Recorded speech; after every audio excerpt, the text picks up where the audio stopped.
बिस्मिल्लाहिर्रहमानिर्रहीम। अस्सलाम वालेकुम नाजरीन। और यहाँ पर आपको बताते चलें कि सिंध हुकूमत की जानिब से नया ऐलान कर दिया गया। सिंध के अंदर महकमा मौसमियात ने यहाँ पर लोगों को ख़बरदार कर दिया है और नया हाई अलर्ट जारी कर दिया गया है। आपको बताएंगे हाई अलर्ट यहाँ पर मौसम के अहवाल से जारी किया गया है। सिंध में सैलाब का बड़ा खदशा ज़ाहिर कर दिया गया। इससे कबल आपको बताते चलें कि इस्लामाबाद में भी बहुत ही ज़्यादा शिद्दत के साथ सैलाब देखा गया था, जिसकी वजह से बहुत ही ज़्यादा नुकसान भी उठाना पड़ा। और यहाँ पर अब जबकि सिंध के अंदर भी सैलाब का खदशा जाहिर कर दिया गया है और ये बताया गया है कि आइंदा आने वाले 24 से 48 घंटे बहुत ही ज़्यादा अहम हैं। काफ़ी ज़्यादा काली आंधी के साथ शदीद तूफ़ानी बारिशों का भी इम्कान जाहिर किया गया है। मज़ीद कौन कौन से शहरों में बारिशें होंगी और यहाँ पर क्या क्या एहतियाती तदाबीर को अपनाया जा सकता है, ये सब बताएंगे इस वीडियो में। लेकिन आगे बढ़ने से पहले आपसे गुजारिश करेंगे हमारे यूट्यूब चैनल को सब्सक्राइब करें, वीडियो को लाइक करें और बेल आइकन पर क्लिक करना मत भूलिए।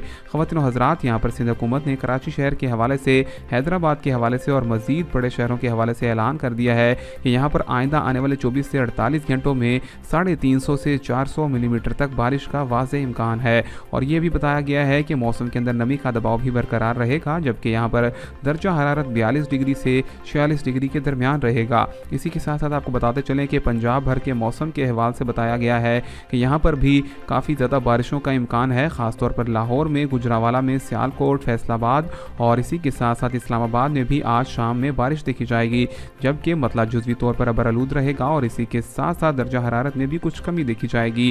ख़वातीन और हज़रात, आपको बताते चलें कि पाकिस्तान का मौसम मानसून की बारिशों के हवाले से भी बहुत ही ज़्यादा ख़ास बताया गया है और बारिशों का सिलसिला है जो कि बहुत ही ज़्यादा बरसाती नालों को भी भर देगा और इसी के साथ साथ नालों में तुग़यानी का भी सिलसिला देखा जाएगा। यह है अब तक की लेटेस्ट अपडेट और यहाँ पर यह कहा गया है कि एहतियाती तदाबीर के तौर पर लोग अपने मुकम्मल तौर पर, मुकामी तौर पर इस बात के लिए तैयार रहें कि उनके घरों में अगर पानी के खदशात हैं तो वो अपने मुकामी यहाँ पर ज़िले इंतज़ामिया के दफ्तर में भी मुतल्लिका तौर पर इत्तला दें और इसी के साथ साथ सूबाई लेवल पर भी कानूनी कार्रवाई की जाएगी। अगर यहाँ पर मुकम्मल तौर पर कूड़े कचरे की सबब में किसी भी सैलाब के नाली नदे में कोई भी किसी भी किस्म का कचरा फंसा तो यहाँ पर मुकामी लोग भी गिरफ्तार किए जाएंगे। जैसा कि इस्लामाबाद में भी नालों के अंदर बहुत ही ज़्यादा गंद फेंकने की वजह से वहाँ पर नालों में मुकम्मल तौर पर बहाव ना देखा गया और सैलाब का खदशा जाहिर कर दिया गया था। ये थी अब तक की लेटेस्ट अपडेट। मिलेंगे नई वीडियो में, तब तक के लिए अल्लाह हाफिज़।